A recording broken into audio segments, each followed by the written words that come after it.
Assalamualaikum warahmatullahi wabarakatuh. Salam sejahtera buat kita semua.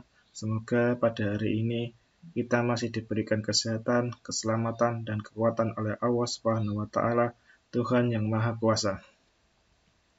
Alhamdulillah, kita sudah melaksanakan UTS semester 4 Manajemen Sumber Daya Manusia. Untuk perkuliahan atau pertemuan ke-9 ini sampai dengan UAS mata kuliah Manajemen Sumber Daya Manusia akan disampaikan oleh saya, yaitu Bapak Ahmad Solikin, sampai dengan ulangan akhir semester. Untuk pertemuan yang ke-9 ini, kita akan membahas tentang penilaian prestasi kerja atau performance appraisal.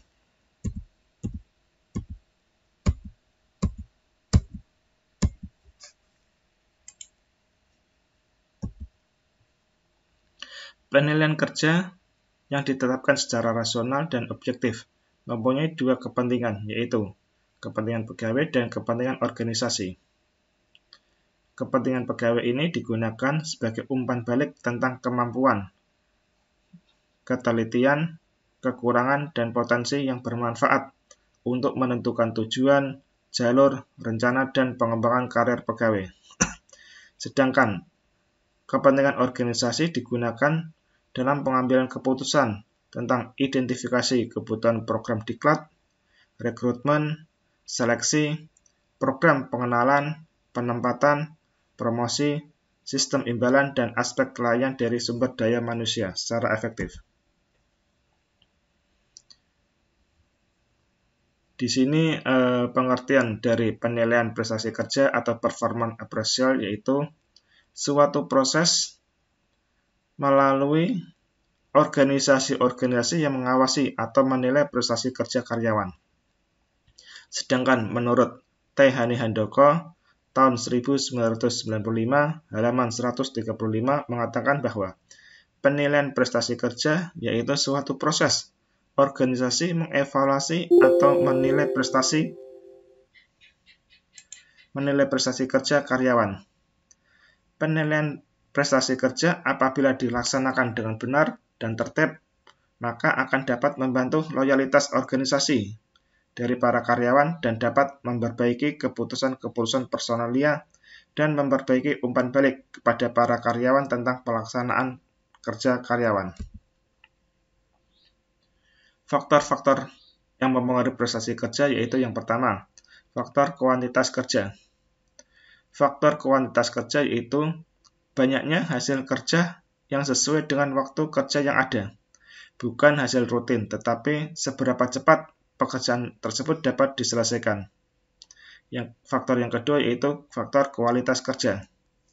Di sini faktor kualitas kerja yaitu mutu hasil kerja yang didasarkan pada standar yang telah ditetapkan, diukur melalui ketepatan, ketelitian, keterampilan, kebersihan hasil kerja. Faktor yang ketiga yaitu faktor keandalan. Faktor keandalan yaitu dapat atau tidaknya karyawan itu diandalkan untuk memenuhi atau mengikuti instruksi, inisiatif, hati-hati, kerajinan, dan kerjasamanya. Faktor keempat yaitu faktor inisiatif. Faktor inisiatif yaitu kemampuan untuk mengenali masalah dan mengambil tindakan korektif, memberikan saran untuk peningkatan dan menerima tanggung jawab untuk menyelesaikannya. Faktor kelima yaitu faktor kerajinan.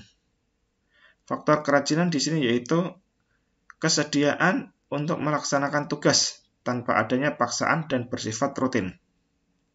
Faktor keenam yaitu faktor sikap. Sikap di sini yaitu perilaku karyawan terhadap perusahaan, atasan atau teman kerja. Sedangkan faktor yang ketujuh yaitu faktor kehadiran. Faktor kehadiran di sini yaitu keberadaan karyawan di tempat kerja untuk bekerja sesuai dengan waktu atau jam kerja yang telah ditentukan. Manfaat penilaian prestasi kerja menurut Hani Handoko tahun 1995 halaman 135 yaitu yang pertama, untuk perbaikan prestasi kerja. Umpan balik pelaksanaan kerja memungkinkan karyawan, manajer, dan departemen personalia dapat membetulkan kegiatan-kegiatan mereka untuk memperbaiki prestasinya.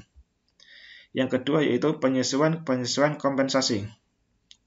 Evaluasi prestasi kerja membantu para pengambil keputusan dalam menentukan kenaikan upah, pemberian bonus, dan bentuk kompensasi lainnya. Manfaat yang ketiga yaitu keputusan-keputusan tentang penempatan, promosi, transfer, dan demosi biasanya dilaksanakan pada prestasi kerja masa lalu atau antisipasi. Manfaat selanjutnya yaitu untuk kebutuhan latihan dan pengembangan. Prestasi kerja yang jelek mungkin menunjukkan kebutuhan latihan. Demikian juga prestasi kerja yang baik mungkin mencerminkan potensi yang harus dikembangkan. Manfaat selanjutnya yaitu perencanaan dan pengembangan karir. Umpan balik prestasi mengarah pada keputusan-keputusan karir, yaitu tentang jalur karir tertentu yang harus diteliti. Manfaat yang keenam yaitu penyimpangan proses staffing. Prestasi yang baik atau jelek dapat mencerminkan kekuatan atau kelemahan prosedur staffing departemen personalia. Manfaat yang ketujuh yaitu memperbaiki ketidakakuratan informasional. Prestasi yang jelek mungkin menunjukkan kesalahan-kesalahan dalam informasi analisis jabatan, rencana sumber daya manusia, atau komponen-komponen lain sistem informasi manajemen personalia. Yang terakhir yaitu untuk mengoreksi kesalahan desain pekerjaan. Prestasi kerja yang jelek mungkin merupakan suatu tanda kesalahan dalam mendesain suatu pekerjaan. Penilaian prestasi akan dapat membantu kesalahan-kesalahan tersebut. Manfaat selanjutnya yaitu memberi kesempatan kerja yang adil. Penilaian kerja secara akurat akan menjamin keputusan-keputusan penempatan internal diambil tanpa diskriminasi. Manfaat selanjutnya yaitu dapat menjawab tantangan-tantangan eksternal. Kadang-kadang prestasi kerja itu dipengaruhi oleh faktor-faktor di luar lingkungan kerja, seperti faktor keluarga, kesehatan, kondisi, finansial, atau masalah-masalah pribadi lainnya. Dengan penilaian prestasi departemen personalia mungkin dapat menawarkan bantuan-bantuan yang disebabkan oleh faktor-faktor eksternal tersebut. Elemen-elemen pokok penilaian prestasi kerja menurut Werder and Davis tahun 1996. Di sini yaitu prestasi kerja karyawan itu akan dilakukan penilaian prestasi kerja. Untuk melakukan penilaian prestasi kerja di sini ada beberapa kriteria yang terkait dengan pelaksanaan kerja. Selain kriteria juga ada ukuran-ukuran untuk prestasi kerja. Setelah dilakukan penilaian prestasi kerja, maka ada umpan balik bagi karyawan. Umpan balik di sini yaitu catatan tentang karyawan. Catatan tentang karyawan di sini yaitu karyawan tersebut setelah dilakukan prestasi kerja, ada kategori yaitu karyawan yang baik, kurang, maupun karyawan yang jelek. Untuk catatan karyawan yang baik, kurang, maupun jelek, akhirnya diambil suatu keputusan sumber daya manusia.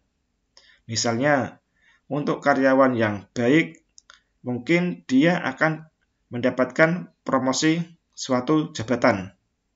Sedangkan untuk prestasi kerja karyawan yang kurang, maka karyawan tersebut dilakukan penambahan sehingga yang kurang tersebut dapat dilakukan menjadi prestasi yang baik.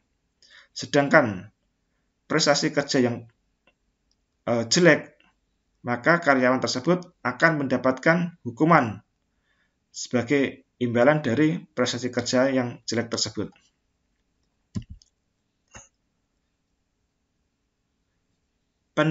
Untuk persiapan penilaian prestasi kerja di sini yaitu penilaian hendaknya mencerminkan gambaran secara akurat mengenai prestasi kerja tersebut. Sistem penilaian harus berhubungan dengan, yaitu yang pertama, pekerjaan atau job related. Yang kedua, praktis. Yang ketiga, ada standar. Sedangkan yang keempat, yaitu ukuran yang dapat diandalkan. Persiapan penilaian prestasi kerja yang pertama yaitu tentang pekerjaan. Bahwa sistem menilai perilaku kritis untuk mewujudkan keberhasilan suatu perusahaan. Yang kedua yaitu praktis. Praktis di sini menjelaskan tentang sistem tersebut dapat dipahami dan dipengerti oleh para peneliti maupun karyawan. Yang ketiga yaitu ada standarnya. Agar penilaian prestasi kerja itu berjalan secara efektif, maka standar ini berhubungan dengan hasil yang diinginkan pada setiap pekerjaan.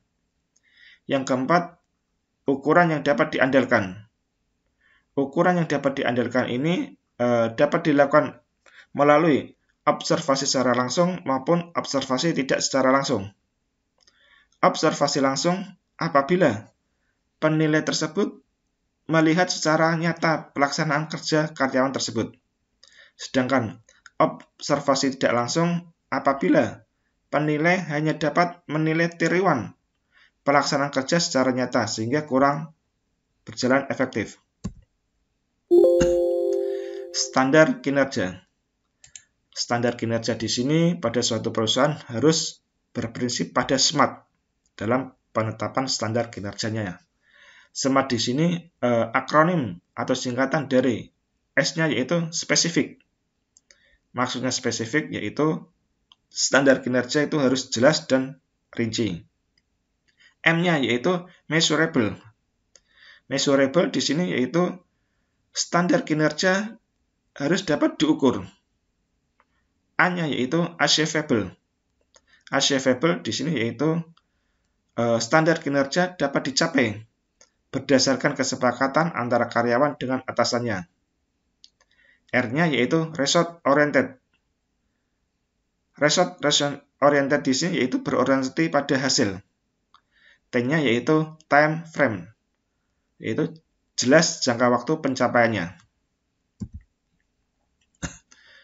Tipe dan akurasi ukuran prestasi kerja. Ukuran prestasi kerja yang dilaksanakan secara objektif yaitu dilaksanakan secara langsung maupun tidak dilaksanakan secara tidak langsung. Untuk ukuran prestasi kerja secara objektif yang secara langsung, maka tingkat akurasinya sangat tinggi relatif. Tingkat akurasi relatifnya sangat tinggi. Sedangkan penilaian ukuran prestasi kerja objektif tidak secara langsung, tingkat akurasinya relatif tinggi. Kalau yang langsung itu sangat tinggi, sedangkan tidak langsung hanya tinggi. Sedangkan untuk ukuran prestasi kerja dilihat secara objektif, secara subjektif, maka tingkat akurasi relatif untuk penilaian secara langsung itu rendah karena berdasarkan subjektif penilai. Sedangkan tidak langsung ini malah sangat rendah hasilnya. Dalam penilaian prestasi kerja di sini, maka biasanya timbul bias-bias dalam penilaian prestasi kerja. Karena penilai itu sering tidak berhasil untuk tidak melibatkan emosionalnya dalam menilai prestasi kerja karyawan, sehingga evaluasi ini menjadi bias. Yang dimaksud bias di sini yaitu distorsi pengukuran yang tidak akurat yang digunakan bersifat subjektif. Bias penilaian prestasi kerja di sini yaitu ada halo effect. Halo effect terjadi apabila pendapat pribadi penilai tersebut tentang karyawan akan mempengaruhi prestasi kerja. Contohnya yaitu bila seorang atasan senang kepada karyawan, maka pandangan bisa mengubah estimasi atasan terhadap prestasi kerja tersebut. Yang kedua yaitu kesalahan kecenderungan terpusat. banyak penilai yang tidak suka menilai para karyawan sebagai yang efektif atau tidak efektif, dan sangat baik atau sangat jelek, sehingga penilaian prestasi kerja dibuat secara rata-rata. Bias selanjutnya yaitu bias terlalu lunak atau terlalu keras. Kesalahan terlalu lunak disebabkan oleh kecenderungan penilaian untuk terlalu mudah memberikan nilai baik dalam evaluasi kerja. Kesalahan yang terlalu keras yaitu sebaliknya terjadi karena kesalahan pada umumnya bila standar prestasi kerja itu tidak jelas. Karena standar prestasinya tidak jelas, maka akan timbul kesalahan yang terlalu keras. Bias selanjutnya yaitu tentang prasangka pribadi. Faktor-faktor yang membentuk prasangka pribadi terhadap seseorang atau kelompok bisa mengubah penilaian. Contohnya yaitu seorang atasan pria, mungkin mereka itu cenderung memberikan penilaian rendah kepada karyawan wanita karena suatu hal. Mungkin karyawan wanitanya tersebut jelek, sehingga apabila atasannya itu pria, maka akan dapat menilai penilaian yang sangat rendah terhadap karyawan wanita tersebut. Bias selanjutnya yaitu pengaruh pesan terakhir. Pengaruh pesan terakhir di sini yaitu bila menggunakan ukuran-ukuran prestasi kerja yang bersifat subjektif. Penilaian di sini dipengaruhi oleh yang paling terakhir atau referensi efek. Kegiatan terakhir, baik atau buruk, cenderung lebih diingat oleh penilai. Metode penilaian prestasi kerja. Dalam menilai kinerja karyawan, di sini kita hendaknya berorientasi pada objektivitas, bukan secara subjektivitas. Jika tidak dilakukan secara objektivitas, maka hasil penilaian tersebut dapat menimbulkan masalah perusahaan dalam suatu perusahaan. Menurut Rifai, tahun 2006, halaman 30, metode penilaian kerja yaitu yang pertama, metodenya penilaian prestasi kerja berorientasi pada masa lalu. Yang kedua yaitu penilaian prestasi kerja berorientasi pada masa depan. Metode penilaian prestasi kerja yang berorientasi pada masa lalu ini dapat menimbulkan ada kelebihan dan ada kelemahannya. Kelebihan untuk penilaian berorientasi pada masa lalu yaitu perlakuan terhadap prestasi kerja yang telah terjadi dan sampai derajat tertentu dapat diukur. Ada umpan balik bagi karyawan untuk memperbaiki prestasi kerjanya di masa yang akan datang. Namun demikian, ada kelemahan dari penilaian berorientasi pada masa lalu. Kelemahan di sini yaitu prestasi kerja di masa lalu tidak dapat diubah. Teknik-teknik penilaian. Teknik-teknik penilaian di sini ada rating scale, checklist, yang ketiga yaitu metode peristiwa kritis, yang keempat field review method, yang kelima yaitu tes dan observasi prestasi kerja, sedangkan yang keenam yaitu metode evaluasi kelompok. Teknik penilaian prestasi kerja yang kedua yaitu rating scale. Di sini maksudnya yaitu evaluasi secara subjektif dilakukan penilai terhadap karyawan dengan skala tertentu dari rendah sampai tinggi.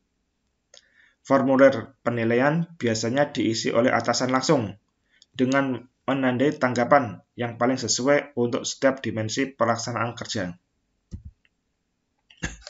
Kelebihan dari rating scale di sini, skala ini yaitu tidak mahal dalam penyusunan dan administrasinya. Kelebihan kedua yaitu penilai hanya memerlukan sedikit latihan. Kelebihan yang ketiga yaitu tidak memakan waktu. Sedangkan kelebihan keempat yaitu dapat diterapkan untuk jumlah karyawan yang sangat besar.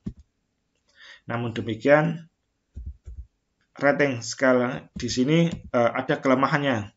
Kelemahannya di sini yaitu kesulitan menentukan kriteria yang relevan dengan pelaksanaan kerja. apabila kalau formulir untuk banyak pekerjaan yang berbeda. Bias penilai cenderung tercermin dalam metode ini. Di sini kita ambil contoh penilaian rating skala ya. Itu kita ambil ibarat contohnya itu faktor yang dinilai yaitu keandalan, inisiatif, kehadiran, sikap, dan kerjasama. Ini ada sangat baik, netral, jelek, sangat jelek. Sangat baik dikasih nilai atau skor 5. Baik nilai 4, netral dikasih nilai 3, jelek dikasih nilai 2, dan sangat jelek dikasih nilai 1. Ini yang N-nya itu kualitas hasil kerja. Sehingga ada total dan akhirnya skor total. Sehingga skor total ini untuk penilaian rating skala. Yang kedua yaitu checklist. Penilai tinggal memilih kalimat-kalimat atau kata-kata yang menggambarkan prestasi kerja dan karakteristik karyawan. Tanpa sepengetahuan penilai, bagian personalia dapat memberikan bobot yang berbeda. Checklist di sini bisa memberikan suatu gambaran prestasi secara akurat bila daftar penilaian berisi item-item yang memadai. Di sini contoh yaitu ada bobot, dimensi penilaian yaitu kita ibaratkan di sini karyawan bersedia kerja lembur bila diminta. Cek di sini apabila bersedia dicentang. Kedua, karyawan menjaga tempat kerja atau meja kerja tetap rapi. Penilaian ketiga yaitu karyawan bersedia membantu karyawan lain dengan sikap kerjasama. Dimensi penilaian keempat yaitu karyawan merencanakan. Yang kelima yaitu karyawan dapat merawat peralatan dengan baik. Dimensi penilaian keenam yaitu karyawan akan mendengarkan saran orang lain tetapi jarang mengikutinya. Ini jika kita cek di sini apa semua masuk kriteria atau tidak. Sehingga ini kita kasih bobot 5, 4, 3, 2, 1.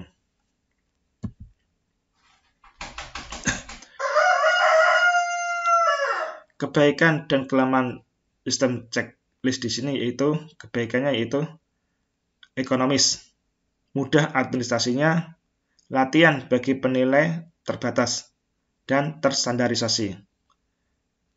Sedangkan kelemahan dari sistem checklist di sini yaitu penggunaan kriteria kepribadian di samping kriteria prestasi kerja, bias penilai, interpretasi salah terhadap item checklist, penggunaan bobot yang tidak tepat, tidak memungkinkan penilai memberikan penilaian relatif. Metode yang ketiga yaitu metode peristiwa kritis atau critical incident method. Merupakan metode penilaian yang mendasarkan pada catatan-catatan penilai yang menggambarkan perilaku karyawan sangat baik atau sangat jelek dalam kaitannya dengan pelaksanaan kerja. Misalnya di sini instruksinya. Pada setiap kategori di bawah ini catat peristiwa-peristiwa khusus perilaku karyawan yang sangat baik atau sangat jelek. Nama karyawannya siapa, bagian atau departemen mana, nama penilainya siapa, periode penilaiannya berapa, misalnya 1 tahun berarti mulai dari 2 Januari sampai dengan 31 Desember. Tanggal itu perilaku karyawan positif apa, tanggal yang karyawan yang negatif itu apa, sehingga kita mengetahui peristiwa-peristiwa kritis yang terjadi pada karyawan. Metode yang keempat yaitu metode peninjauan lapangan atau field review method. Wakil ahli personalia akan turun ke lapangan dan membantu para penilai dalam penilaian mereka. Tes dan observasi prestasi kerja. Bila jumlah pekerja terbatas, penilaian prestasi kerja bisa dilakukan pada tes pengetahuan dan keterampilan. Tes mungkin dilaksanakan dalam bentuk tertulis atau peragaan. Metode selanjutnya itu metode evaluasi kelompok. Metode penilaian kelompok akan berguna untuk pengambilan keputusan kenaikan upah, promosi, dan berbagai bentuk penghargaan organisasional karena dapat menghasilkan ranking karyawan dari yang terbaik sampai yang terjelek. Biasanya dilakukan oleh penyelia atau atasan langsungnya. Metode evaluasi kelompok di sini terdiri dari yaitu yang pertama metode ranking, kedua metode grading atau Forsyth, yang ketiga metode Pound Allocation Method Distribution. Kita bahas satu persatu, yaitu yang pertama itu metode ranking. Metode ranking di sini yaitu penilaian membandingkan karyawan yang satu dengan karyawan yang lain untuk menentukan siapa yang lebih baik dan menempatkan karyawan dalam urutan dari yang terbaik sampai yang terjelek. Metode evaluasi kelompok yang kedua yaitu grading atau Forsyth Distribution. Pada metode ini, penilaian dilakukan dengan memisah-misahkan atau menyortir para karyawan ke dalam klasifikasi yang berbeda. Misalnya, mengklasifikasi karyawan dalam 10% terbaik, 20% berikutnya, 40% menengah, 20% berikutnya, dan 10% terjelek. Metode evaluasi kelompok yang selanjutnya yaitu Point Allocation Method. Penilaian diberikan sejumlah nilai total untuk dialokasikan di antara para karyawan dalam kelompok tersebut. Para karyawan terbaik diberi nilai yang lebih besar ketimbang yang tidak berprestasi. Kebaikan metode ini bahwa penilai itu dapat mengevaluasi perbedaan relatif di antara karyawan meskipun kelemahannya halo efek dan ada bias kesan akhirnya. Kita ibaratkan nilainya ini, yaitu karyawan yang bernama Ratna mendapatkan nilai 20, Joko 16, Evi 14, Herman 12. Akhirnya ini semua total ada 100 nilai. Sehingga kita ranking. Metode penilaian yang berdasarkan tadi berorientasi masa lalu, sekarang berorientasi pada masa depan. Metode penilaian berorientasi pada masa depan di sini yaitu penilaian yang berorientasi masa depan memusatkan pada prestasi kerja di waktu yang akan datang melalui penilaian potensi karyawan atau sasaran-sasaran prestasi kerja di masa mendatang. Teknik-tekniknya di sini ada 4, yaitu yang pertama teknik penilaian diri atau self-appraisal. Kedua, penilaian psikologis atau psychological appraisal. Yang ketiga itu pendekatan manajemen by objective atau MBO. Keempat yaitu teknik pusat penilaian. Teknik penilaian yang berorientasi masa depan di sini itu ada penilaian diri. Teknik penilaian diri di sini itu berguna apabila tujuan evaluasi adalah untuk melanjutkan pengembangan diri. Bila karyawan menilai dirinya perilaku defensif cenderung tidak terjadi, sehingga upaya perbaikan diri juga cenderung dilaksanakan. Yang kedua itu penilaian psikologis. Metode ini digunakan untuk keputusan penetapan dan pengembangan. Biasanya dilakukan dalam bentuk wawancara, tes-tes psikologi, diskusi dengan atasan, dan review evaluasi. Penilaian masa depan selanjutnya itu pendekatan manajemen by objective atau MBO. Di sini yaitu setiap karyawan dan penilai secara bersama-sama menetapkan tujuan-tujuan atau sasaran-sasaran pelaksanaan pekerjaan di waktu yang akan datang. Kemudian dilakukan penilaian secara bersama-sama. Teknik yang selanjutnya itu teknik pusat penilaian atau assessment center. Assessment center di sini yaitu suatu bentuk penilaian karyawan yang distandarisasikan, di mana tergantung pada tipe penilaian dan penilai. Bisa dilakukan secara wawancara mendalam, tes psikologi, diskusi kelompok maupun secara simulasi. Implikasi dari penilaian prestasi kerja di sini itu proses penilaian prestasi kerja akan menghasilkan suatu evaluasi atau prestasi kerja karyawan di masa yang lalu dan prediksi prestasi kerja di waktu yang akan datang. seperti yang telah dikemukakan tadi, bahwasanya ketepatan penilaian itu tergantung pada berbagai standar, ukuran, dan teknik evaluasi yang dipilih. Bagaimanapun juga, proses penilaian ini kurang mempunyai nilai bila karyawan tidak menerima umpan balik mengenai proses kerja mereka. Tanpa umpan balik, perilaku karyawan tidak akan dapat diperbaiki. Oleh karena itu, bagian kritis proses penilaian di sini yaitu wawancara evaluasi. Wawancara evaluasi yaitu periode peninjauan kembali prestasi kerja yang memberikan kepada karyawan umpan balik tentang prestasi kerja di masa lalu dan potensinya. Wawancara evaluasi.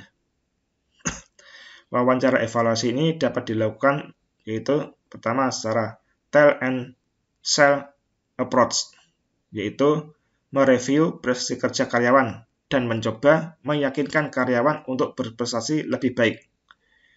Teknik yang kedua wawancara evaluasi yaitu tell and listen approach, memungkinkan karyawan untuk menjelaskan berbagai alasan, latar belakang, dan perasaan defensif mengenai prestasi kerja.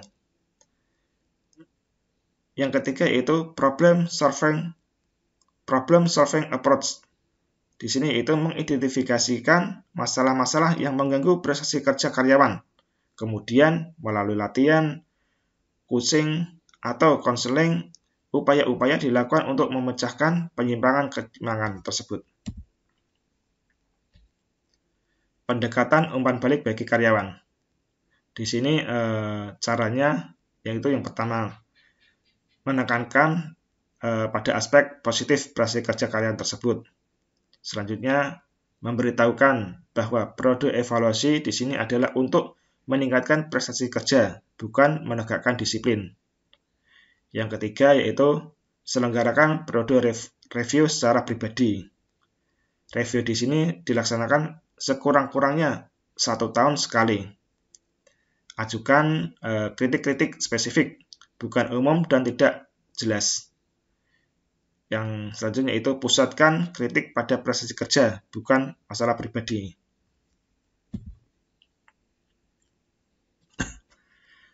Pendekatan umpan balik bagi karyawan selanjutnya yaitu tenang dan tidak berdebat dengan orang yang dievaluasi. Identifikasi kegiatan-kegiatan khusus yang dapat dilakukan karyawan untuk memperbaiki prestasi kerja tersebut. Tunjukkan keinginan penilai itu untuk membantu usaha-usaha karyawan dan memperbaiki prestasi kerjanya.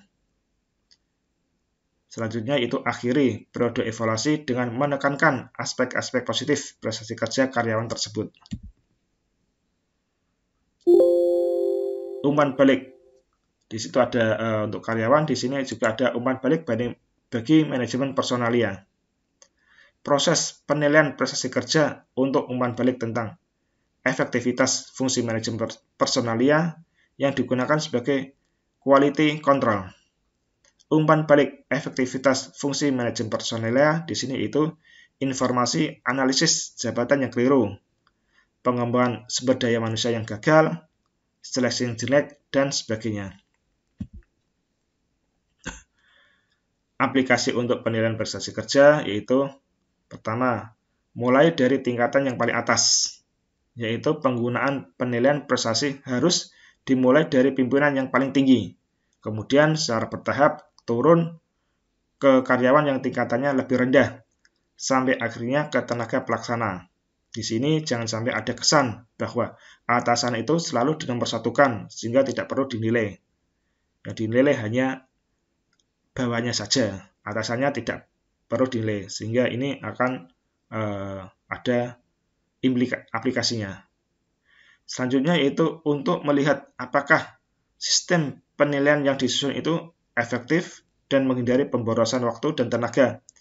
Di sini perlu dilaksanakan penilaian di bagian tertentu terlebih dahulu sebagai pilot project.